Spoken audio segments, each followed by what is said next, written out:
buddy. So, all right, let's do a blessing, and then we'll do some study. And it's hard. Tell you what, let's do the blessing first. We'll go into it. Here we go. Lasok b'divrei Torah. Baruch Adonai Adonai Eloheinu Elohim melech melech haolam haolam asher asher kiddushanu kiddushanu b'mitzvotav b'mitzvotav v'tzivanu la'asok lasok b'divrei. divrei Torah. So it's hard, I thought about this group when I spoke, when I gave my Devar Torah Shabbat morning, because I opened up with the line, right? And I said, what do you think about when you hear the words, right? Shall the innocent die along with the guilty? Right? And most people talked about Gaza, right? The challenge of innocents who are dying with Steve Hamas and true terrorists, but like, shall the innocent die along with them? Yeah. And so I pointed out, George knows this, I'm sure, that those words came from the portion in the story of Sodom and Gomorrah. Yeah. Yeah. Right? When God says to Abraham that he's going to destroy Sodom, and by the way, whether it's Gomorrah and whether there's 5 cities or not, or towns, it's another question. And there's 2 pieces there. One is that originally, he says, shall you kill the innocent along with the guilty? But then there's the question of whether even X number of innocent can save everybody. Right? Like, right, Linda, if you have at least 10 righteous people, is everybody else to be saved? Right? That's how we understand it. But originally the question is, shall the innocent die along, right, George, along with the guilty? And the rabbis are really clear about this. Don't ever think that God, right, is going to punish an innocent person. Don't ever think that innocent people are going to die at God's hands. And I said, the challenge is that only happens in the biblical perfect world of God.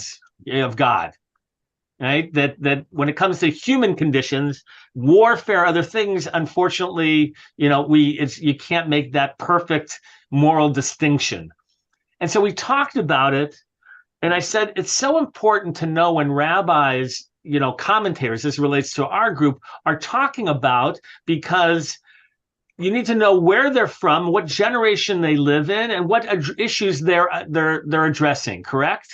Like, we've all learned that, those who have been studying together, that you really have to know where they are, whether they were like a Bravanel, right, who was a statesman who worked for the kings of Portugal and Spain, or whether they're in France, or whether they're in Arab countries, and what time they are. And so today we're going to look at a subject. We're going to talk about the Cave of Machpelah, and it's hard not to read it through the lens of what's happening in Israel. And so with that, I'll leave it and we'll talk. Yeah, Ilan, יש לך שאלה.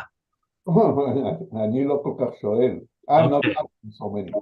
The thing is, if we talk about Sodom and Gomorrah, the angel told Lot, if you have anybody in the village, in the city, go and warn them. And he did. He went and warned his son-in-laws and said, God is going to destroy. You saw what happened. He hit the whole city with blindness. And they laughed at him. Actually, God gave a warning to everybody, because the son-in-law would go to their parents, and the parents will go to their son, and the son will go to their wives, and the wives will go to their family. And the whole city will be like a virus, will spread, run away. God didn't want to kill them. He gave them opportunity to run away. And that's exactly what Israel is doing. Destroys the land and sending the people to the south. Be safe, go to the south. If you stay, you support Hamas and you want to die. Correct. Ilan, I know you don't think it's that simple. I don't think you do. In terms of, by the way, Hamas is actually preventing people from leaving. Right? They want human shields. So Ilan, you're absolutely correct, but it's more complicated in the human world of innocence, right? And those who are dying. I think that's the point of the questions coming out of it. And And you're right. That is the example of Israel, of the Israelis trying to minimize those innocent deaths. So we're going to look at the cave of Machpelah today, and I think maybe read it different contexts. In terms of the general question is Israel's right, like the Jewish people's right to the land of Israel. Right? I want to leave that as the question. Israel's right to the land of Israel. And two questions. What role does the cave of Machpelah have in that question? And here's a question I'm going to ask you that I don't know the answer. And I tried doing some research, is why this question was relevant. See, the question becomes relevant today. Do we all agree? People are asking, to what right do the Jews have to the land? Hold on, George. Hold on. Right? Does everybody agree that that question is being asked? Right? And what they're saying is two things in general. The anti-Zionist screed is that one, this Israel is an act of colonialism, okay, and two, that the UN had no right to give away that which didn't belong to them. And so I don't want to answer those questions right now, but I want you. The question is, why is it a question? And it's going to come up in a question in this whole text potentially. George, go ahead. Yeah, well, that was the first time that the Jews or Abraham purchased land. Okay, I don't want you to go into an answer yet, George, please. I know you. I know you know the answer. No answers, please. Okay. We will, because we're going to go through this together. Okay. And hold on. That doesn't belong there. That does belong there. All right. Okay. All right. And you all know that the setup is that how did last week's portion end? Anybody know? Oh, that's where God says to Isaac, "Go ahead, don't kill your son." And so Abraham lets Isaac free, and as far as we know, they never spoke again. Okay, good. And Haye Sarah, this week's portion begins with what?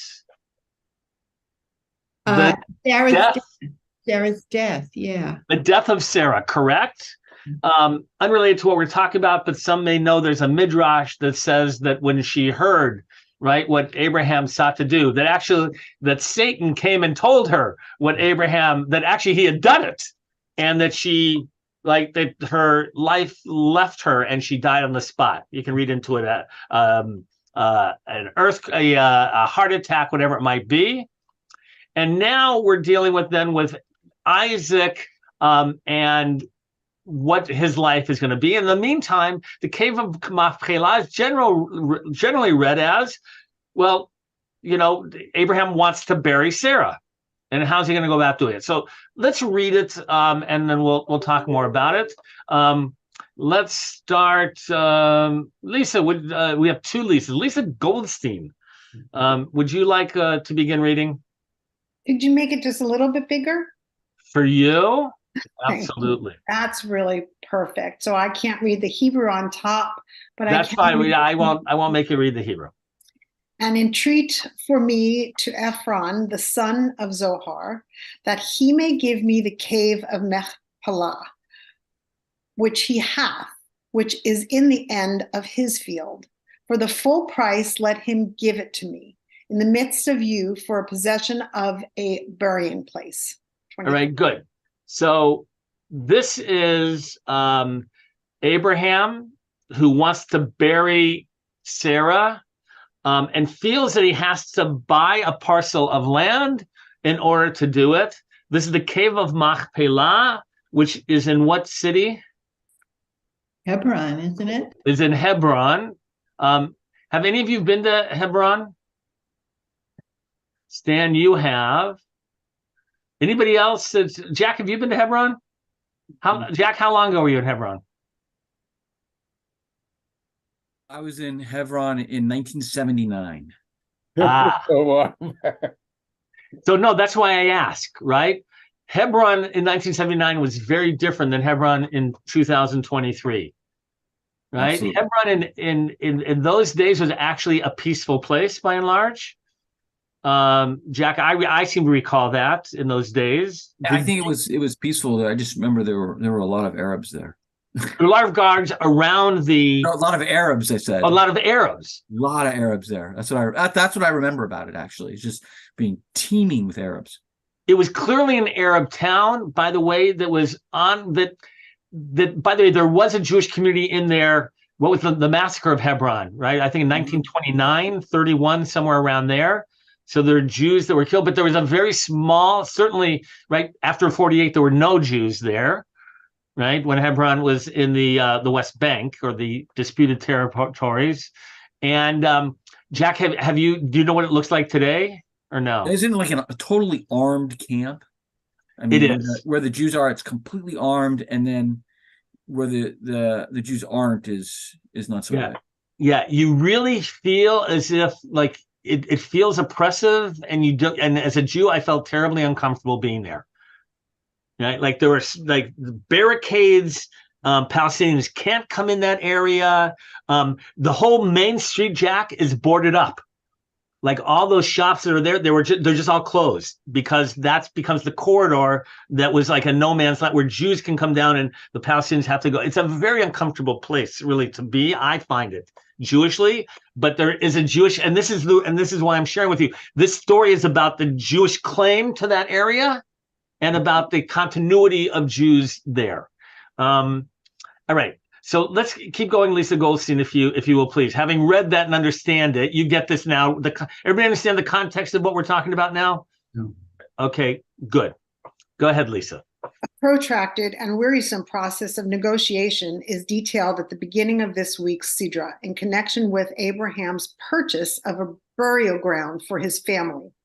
Researchers into antiquity have regarded this passage as a source of information on customs and manners in the ancient East, particularly in the realm of buying and selling. But it would be indeed strange if the Torah had dwelt on these details just for the purpose of the realistic coloring. As a rule, the Torah pays little attention to the incidentals of human existence, dress and deportment, domestic manners, and the like. Our commentators have drawn attention to this seemingly strange preoccupation with the bargaining etiquette of the ancient East. Right? Isn't that interesting, Lisa? Like you can see, like this is how you do things, right? This is like, it's not the American tradition of just paying retail and you can't bargain when you go into a store. The Middle Eastern tradition is you bargain for everything. So, and then just read this part from Malbim, the commentator. What contribution does such a story make to the spiritual message and mission of the Torah? So what they're trying to say is that we often can learn about customs and rituals and things of the ancient world, but that's not the raison d'etre of the Torah, right? Those are just, as we would say in Hebrew, right, Ilan, der hagav, right? It was just by way of it. But here, so you have to ask, and you always ask this question, why is this contained in the Torah? Why is it part of the narrative? What are we supposed to learn from it? All right? Mhm. Okay, good. Kathleen, will you continue on? Sure. Some have seen it as expressing the initial forging of the Jewish people's ancient bond with the Holy Land. That's all I have on that page. Yeah, that's why I'm going to give you a little bit more. Said R. Yudan Bar Simon, this is one of the three places about which the nations of the world cannot taunt Israel, saying, these are stolen land, and these are they, the cave of Machpelah, the temple, and the burial place of Joseph, Shechem. Okay, so hold on a minute, Kathleen. So look at this already. Isn't this interesting that even the time of Rabbi Yudan Bar Shimon, this question about that the other nations taunting Israel, saying you've stolen the land. I found that right. Is it right, Lisa? Does that hit you? Like that question is even here about what does it mean to steal the land? Anybody have any ideas about how it relates. I have not been able to find a scholarly. Jack, do you have a theory about this yet? I saw your hand. Well, Yeah. I was just thinking, actually, before I saw this, that I was wondering whether when the Torah was assembled, that this was put in there precisely because there was concern at that time of whether there was a right to the land. I mean, because this is always cited as, look, Jews were here. Abraham bought the land. He didn't bargain. He bought full price. He was very clear. He bought the land. They've always been there. And you just kind of wonder whether, that already when they created this, that when it was assembled, that, like, let's put that in there so we have a right to the land. Okay, so Jack, the question that the HAMAKOM is going to look at, that we're actually going to look at, is what is the purpose of this narrative? Okay, already here in this Breshit Rabbah source, right, which is around the same time as the Talmud itself and Mishnah, at least in that time, so it's post-biblical, if you will, the question about the lands, potentially an accusation about them being stolen. So that's the question, Jack. I've always read it as you have, that the story of Machpelah is there to give Jewish claim to the land. But is that really the purpose of the narrative or not? So that's what we're going to talk about fully. And I'm just curious, Jack, and I don't know why in this particular time, I don't have this answer, why this question was being asked. Like, when was Bereshit Rabbah written? It's about the time of I'm gonna try and get the exact date. Well, is it before or after the destruction of the Second Temple? After. So it wouldn't surprise me that he's saying that, because here the Romans have taken over the place, and they want to say, look, we were here. Look, even back in biblical times, we bought it. It's our land. It makes sense. Yeah, it is. Hold on. Let me get the exact date. That's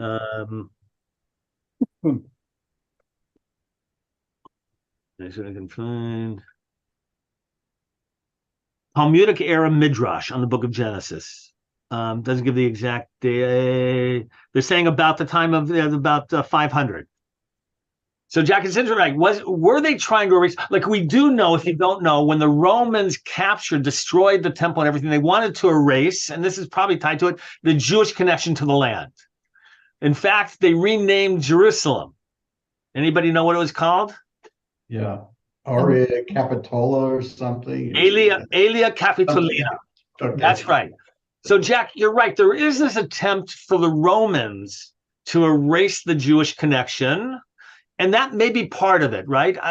But I have to find, now that this week, as I looked at it, I'd love to find something more authoritative, right? In terms of trying to, what led them to have to defend, right? Or was it that simple, Jack? Does that make sense, the question? I think it may be, that simple, that they're kicked out of the land again. Well, they're still there, though. So here's the issue. They're still there. Well, but they don't control it. Correct. So they don't have sovereignty over the land. That's important. And they're probably saying, look, the Romans invaded.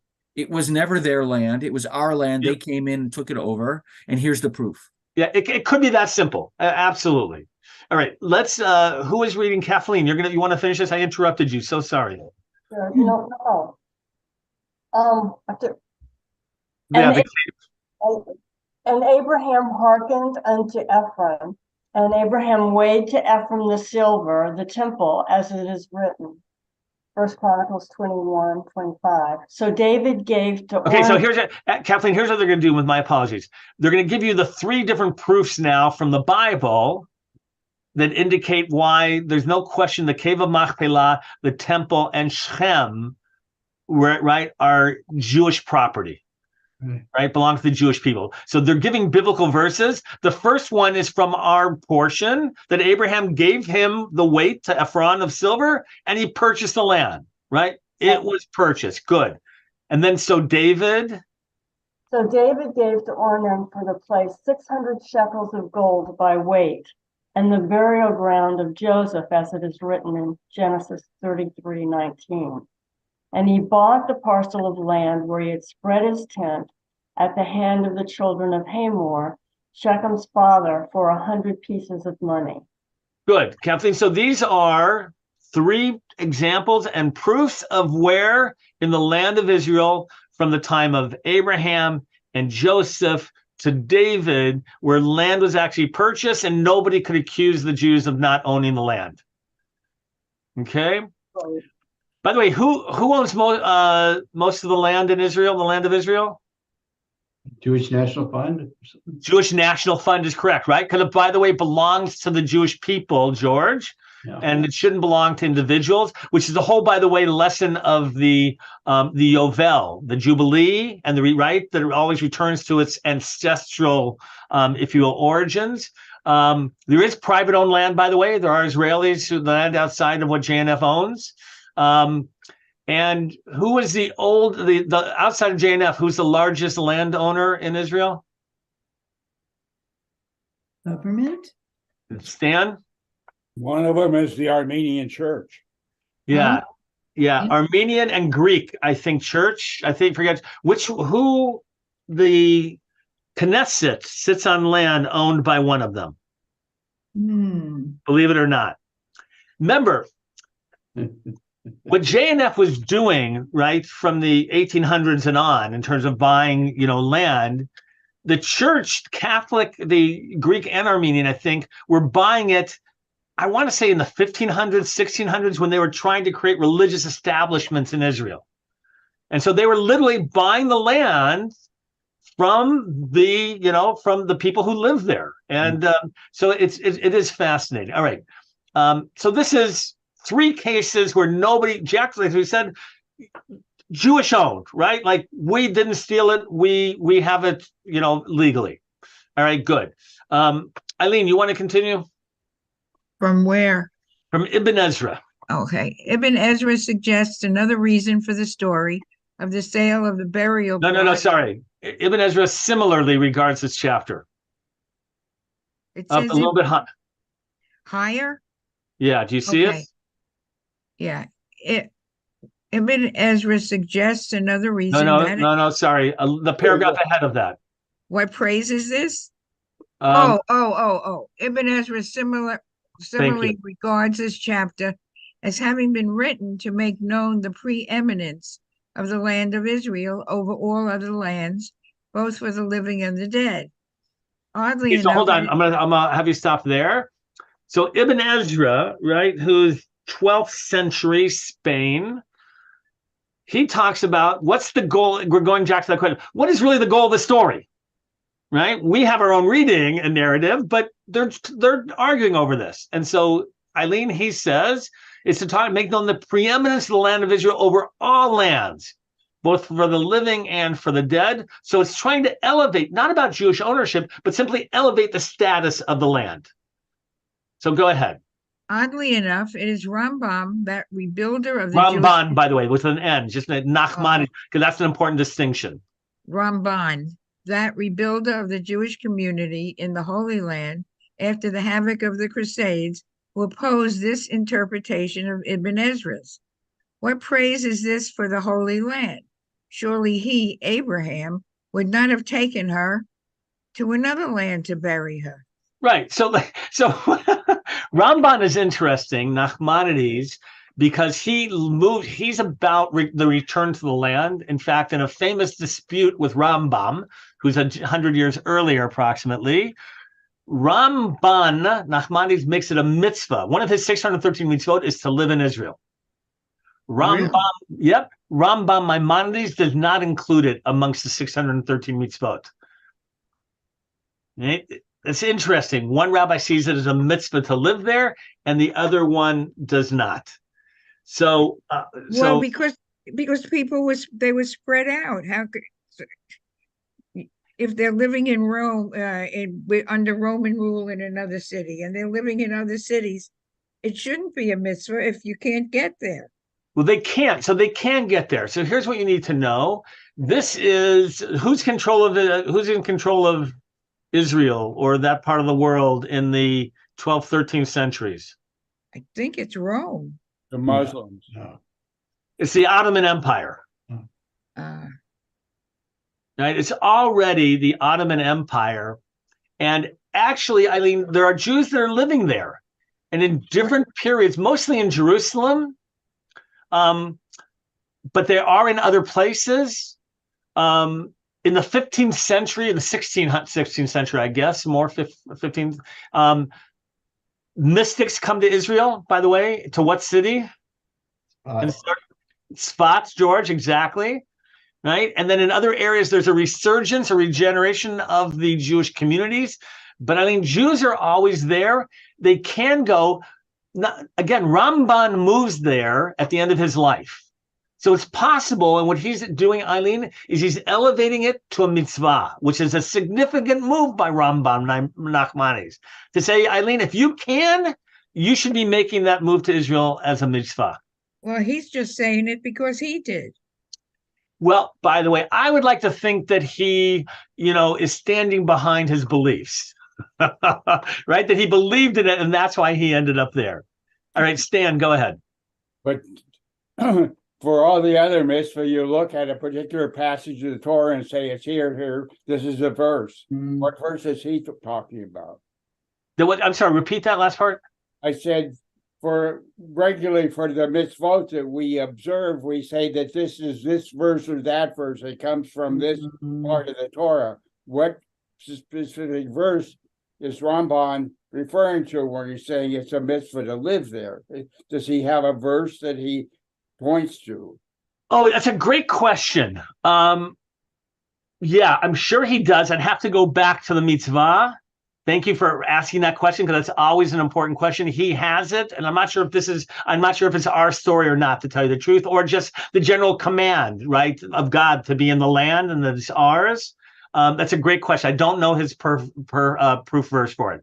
Well, I was going to add something else about, by the way, very often in these centuries, Ramban and earlier, there were Jews there, but who were at really supported by the Jews in diaspora.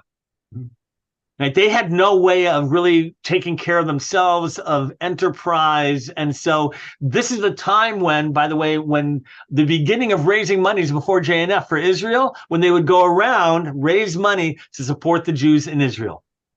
And that's how they actually lived, with the yeshivot and other things as well later. But this is where it all comes from. All right. Any questions thus far? Yes, Steve. Who's keeping the records, and how are records kept to know who owns what? What was occurring at those times? I mean, today, we have official documents and records, and things are online, etc. But what was done then? There are deeds, land deeds, that they have that actually go back to the Ottoman Empire. Really? Okay. Yeah. Those things were kept. It's interesting. Most people don't dispute that the land, like the land purchased by JNF, was purchased. Some say that it was coerced, by the way, Steve. Although JNF has always claimed that they paid higher than the going rate, if you will, for that land. And you have to remember also, at the end of the Ottoman Empire, if I remember correctly, I don't know if anybody knows history, that Israel really became a barren land. Yeah. Right? Through all of the fighting and everything that took place, like where it was once lush and green, it became like a desert, a rock desert. And so no one was living there, Steve, because it wasn't habitable. It wasn't, the farming was very hard. That's the whole rebirth, right, of reclaiming the land by the Jews when they went. But yeah, there are deeds that attest to it. Ilan. One of the arguments with the Palestinians, especially in land that they control, West Bank or Jerusalem, the Har HaBayit, they don't want us to dig and find archaeology.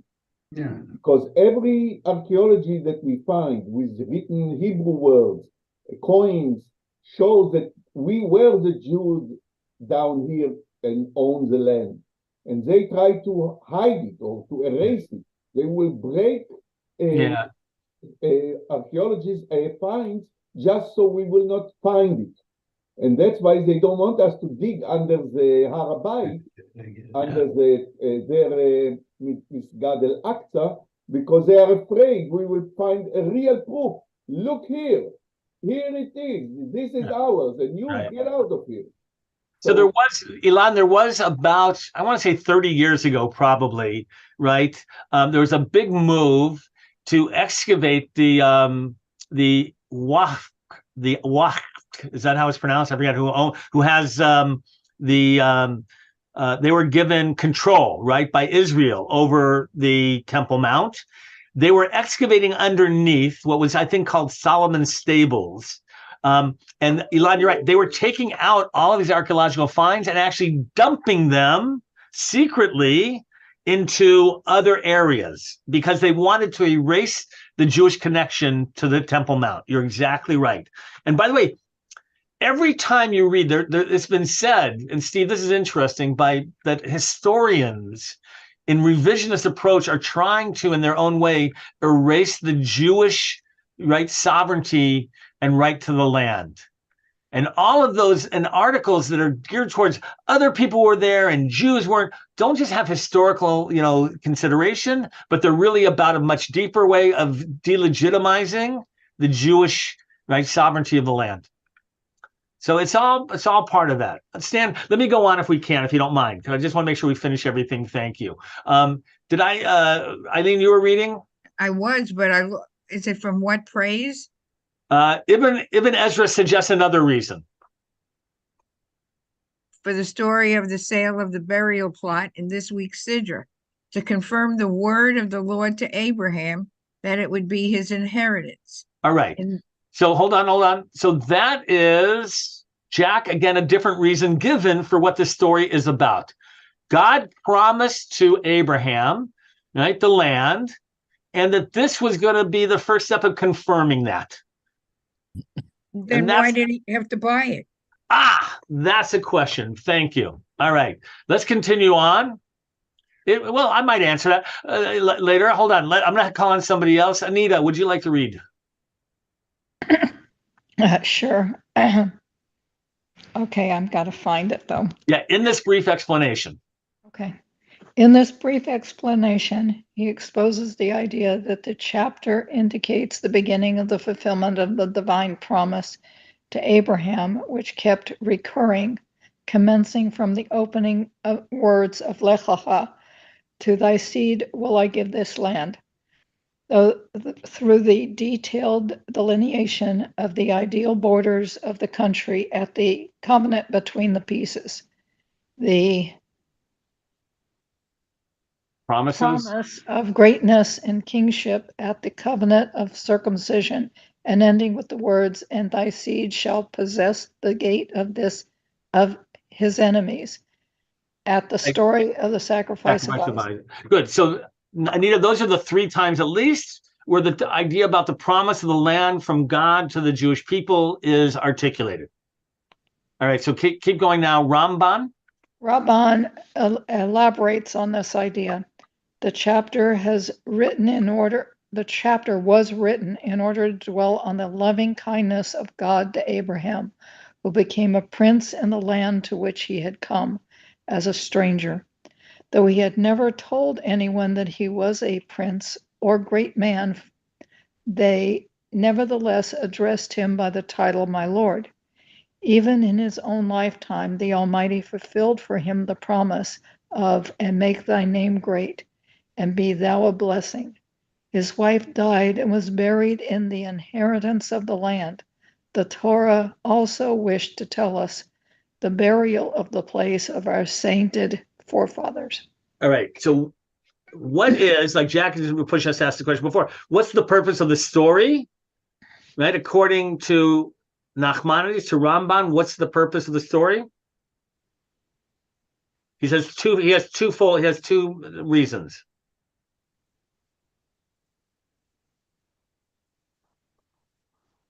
What are they? What are the two reasons?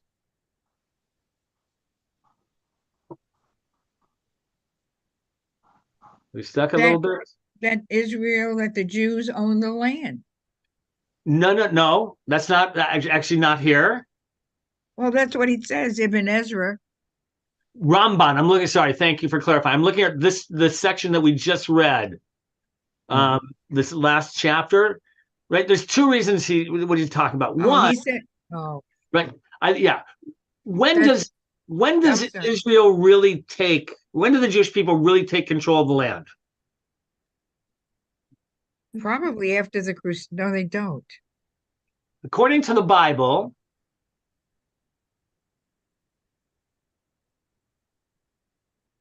really, I stumped you on that one.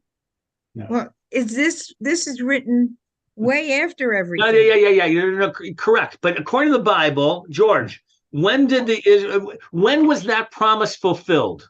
It began with Joshua. Correct. When the Israelites when they It left took a Egypt, while, but yeah, that was exactly. No, but George, that's important to understand here, right? yeah, Is that that was the promise that God made to Abraham was not completed until the end of enslavement and the exodus from Egypt. right. But that's important. Therefore, what is the story about? That Abraham in his own time could be aware of what was going to take place, right? He bought, like, Steve, doesn't make sense. Like, Abraham knew, look, I began the process, and the only way to make that claim was to buy it. And so Abraham had that feeling of being part of that promise and that God would actually come through with it. Well, So that's, didn't God tell Abraham that they would be enslaved for 400 years he did. before they could return? Yes. Yeah, that's all. Yes, Eileen. The question is, do you think Abraham felt better like buying the land and having that first claim? Of course, Eileen, right? Like he says, oh, this is the first stage of the reclamation of the land. So that's where it's from. So that's one. Two, what's the purpose of the story potentially? Is just to tell us, right, Jack, where our forefathers are buried. Like that's the raison d'etre of the story, to know where Abraham, Isaac, and Jacob and the matriarchs were buried. All in that one cave? Yes, they are.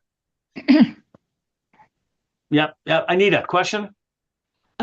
Just a different idea. I don't know about the practices of that time period, but maybe this also goes to show us that we are to bury people on land that we own, and that it is incumbent on us to own land in order to bury our people.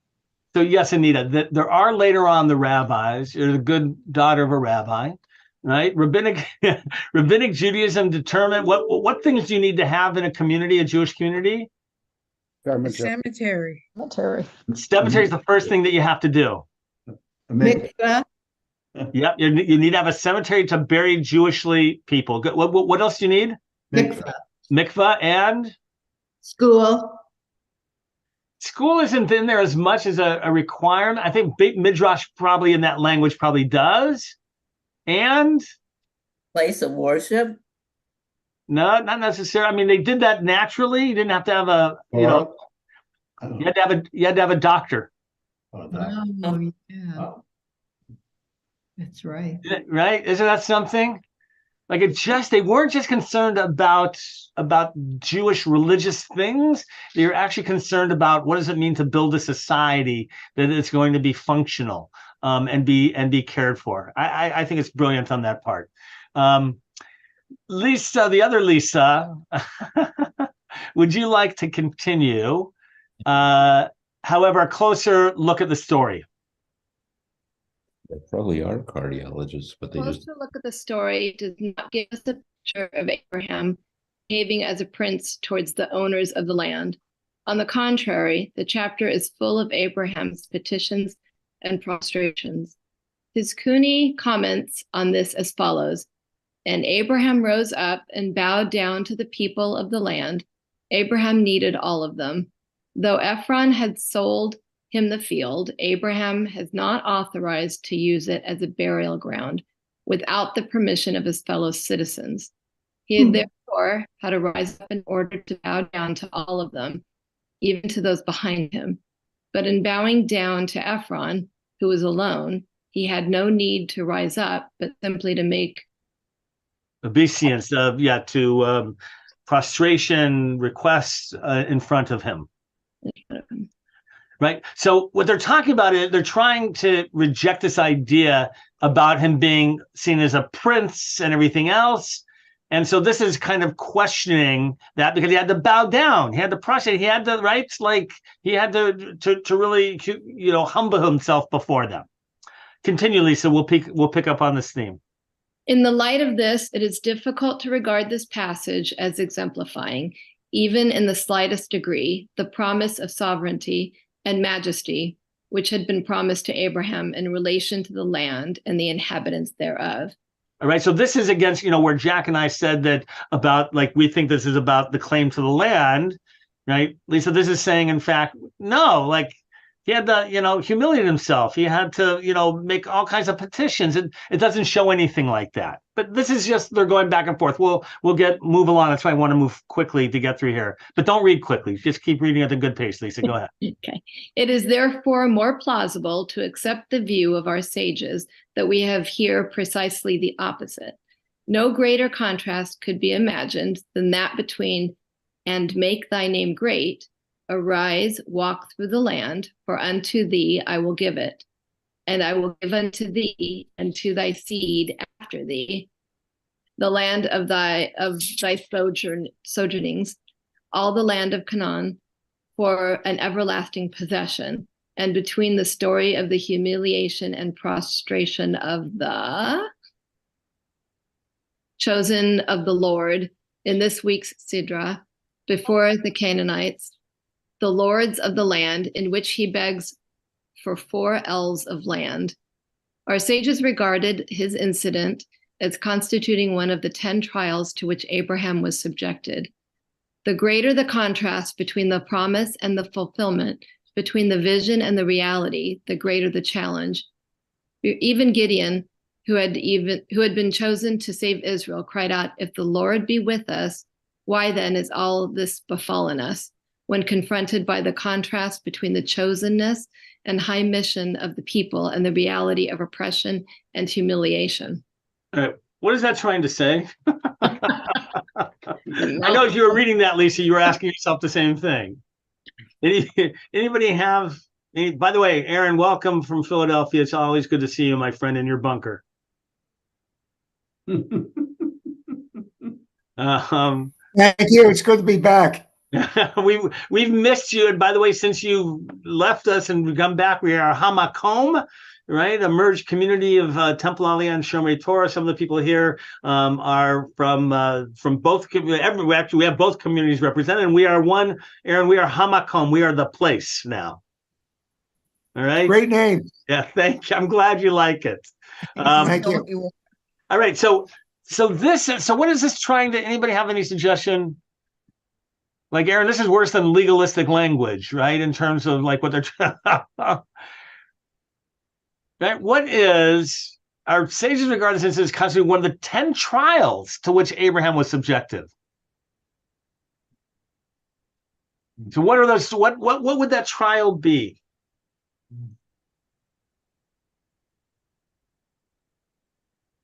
Anyone?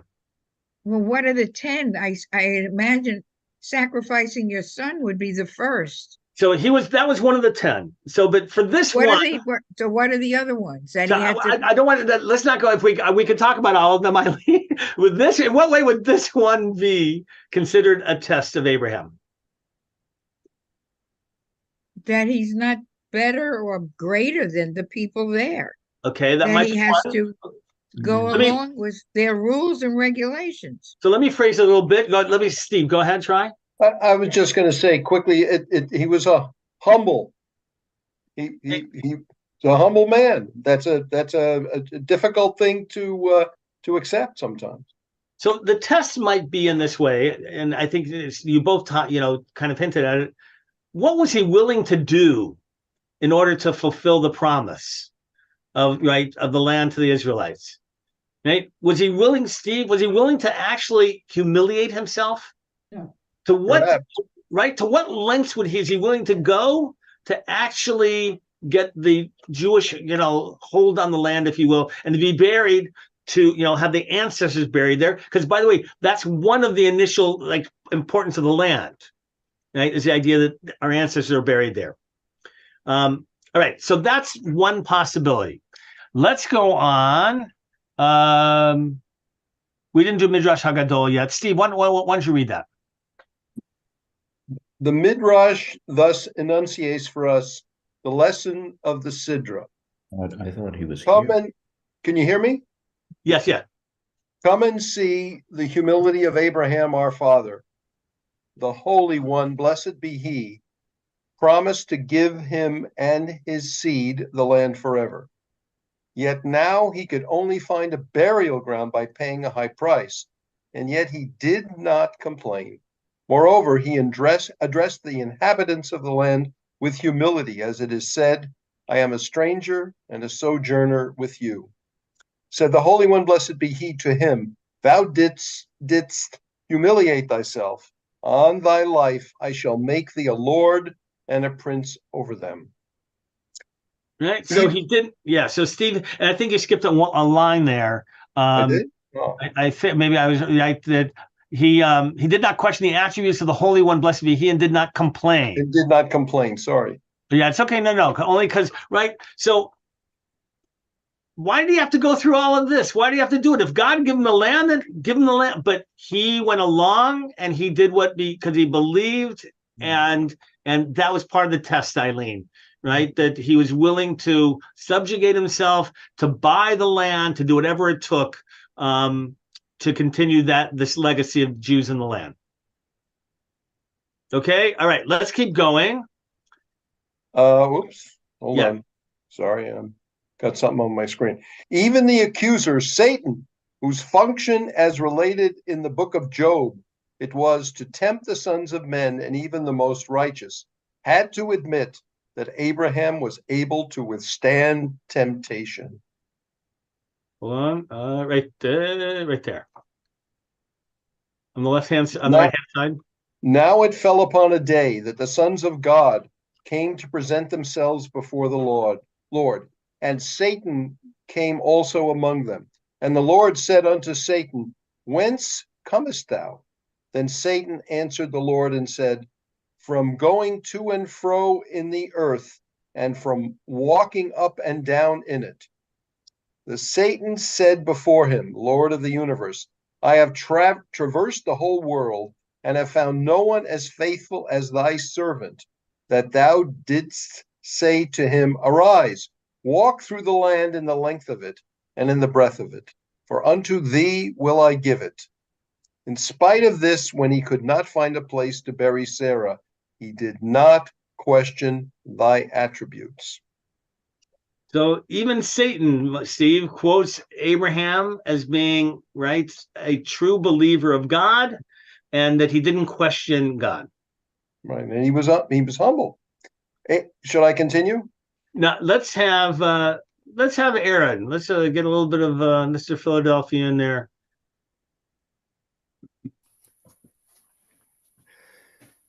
Even Abraham's conduct. Yep. Abraham's conduct in this situation is so highly esteemed by our sages that they placed him in this context higher than Moses.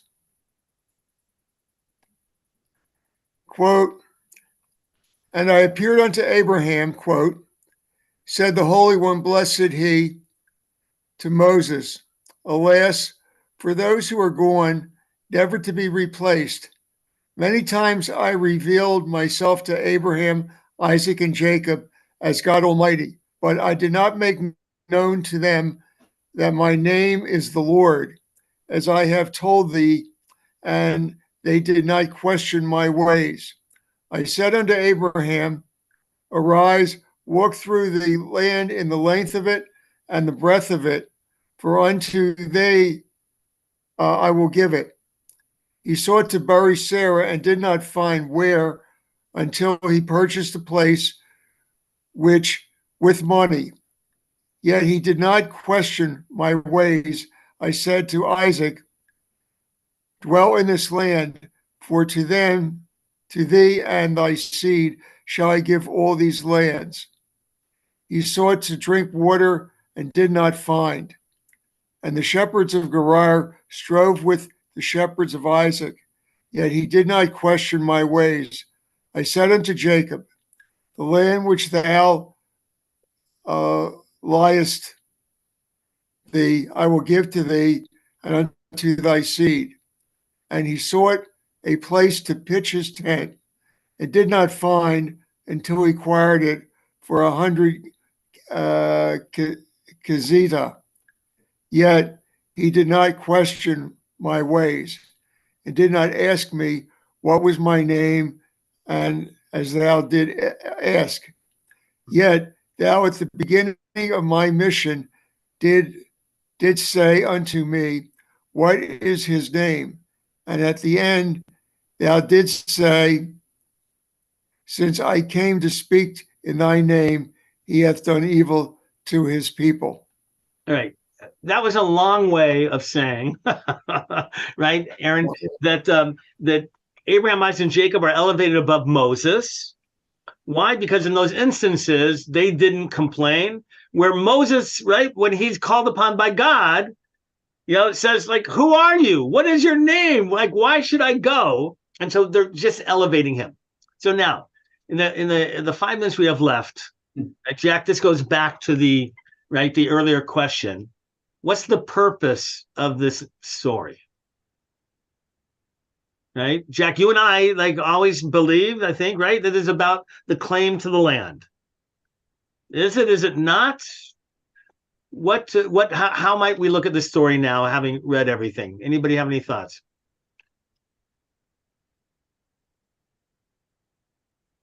Yeah, Lisa. Well, I'm just wondering now if it has more to do with the showing us what type of person Abraham was, or not just Abraham, Isaac, and Jacob, or more to the personal experience, the human experience, the goodness of these ancestors. All right, great. So I like that.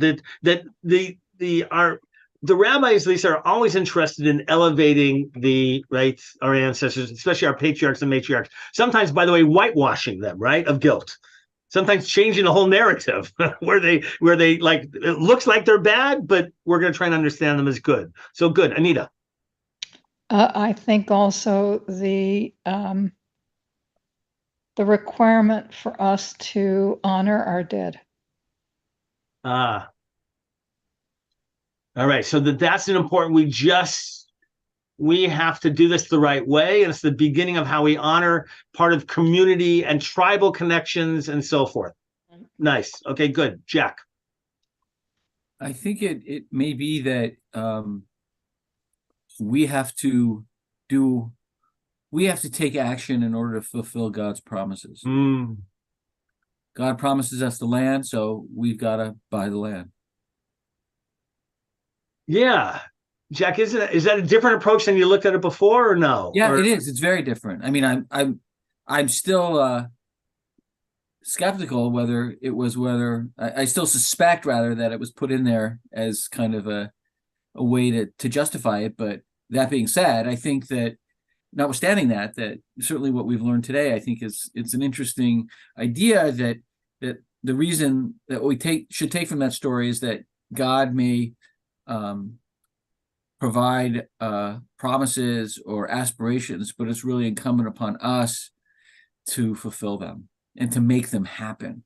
Jack, I love that, right? That somehow in this idea that we're a partnership with God, that we can't just rely on God. It's not that we don't believe in God, right? But it's in fact because we do, that we're willing to take that initiative and to be part of the process. So I love that. Yeah, Stan. Well, the story contains an extrapolation between the purchases they made, the 3 specific purchases, and the land of Israel, which we're talking about, which was the gift of God. And that's what we're saying somehow in our own day, that this land belongs to the Jews because of the Bible, one way or another. It's one of the aspects that gives us the right to be there to begin with, besides whatever the United Nations did that or the other thing. So that's one aspect of how ownership of the land comes into our day. It's not a matter of who exactly purchased what. It's more a matter of who is entitled to by divinity or anything else that we name. Yeah, I've always had trouble, so those who've been studying with me a long time know, of relying on the biblical promise as the legal right today, right, of ownership of the land, right, the Jewish sovereignty, right? Because then, like, does everybody get to go back 2,000 years and and to reclaim a promise? Right? Native Americans, are they going to invoke, right, in terms of, like, it was ours 2,000 years ago? I'm also uncomfortable, and Jack, this is interesting, about having outside parties validate the Jewish right to the land. Right? Does that make sense? Like, to say whether it is, by the way, the Bible, whether it's to say it's the Balfour Declaration, whether it's the UN, right? Like, that's what right do people have to give away land that isn't necessarily theirs? And so the struggle always, and for me, I felt it this week reading it, the struggle between our right to the land of historical continuity, of being there, of everything else, and still having to somehow prove to others that it's ours, and that story continues on. I don't know if I'm overreading it or not this week, but I feel that sense of struggle, right? Nobody should have the right, Kathleen, I'll get to you. Nobody should have the right to say that Israel does not have the right to exist, correct? And that's where we get problematic, right? Where you say Israel has no right to exist as a sovereign country. And yet it always feels like Israel still has to defend, right, the right and sovereignty. And I just this week I'm in that struggle and the historical continuity of that. Kathleen.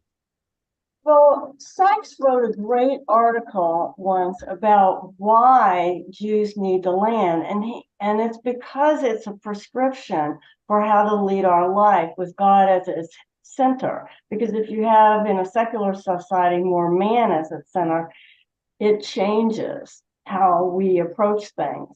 So with God as its center and following God's word, it fundamentally becomes a different kind of society. And that, I think God, from Sykes' point of view, God thought we needed that land so that we could build the kind of society that God wants, because it's hard to do in a secular society to do it in the same way.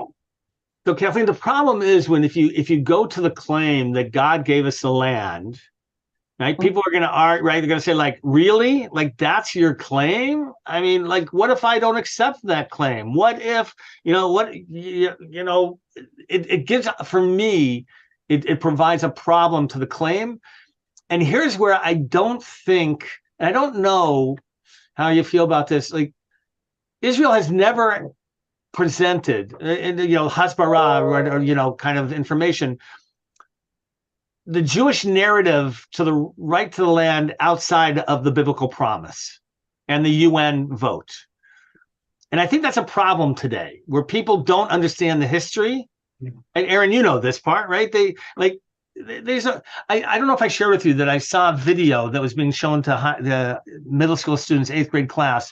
And by the way, it's this Jewish Voice of Peace, which is a very problematic organization. If you don't know, Jewish Voice of Peace, they are terribly anti-Zionist. But where I think I shared it with some of you, where the beginning of the video is about the plight of the Palestinians, understanding, and then it said that historically Jews and Arabs were in the land in the 1900s, and then the UN created a partition plan, and the Jews rejected the plan.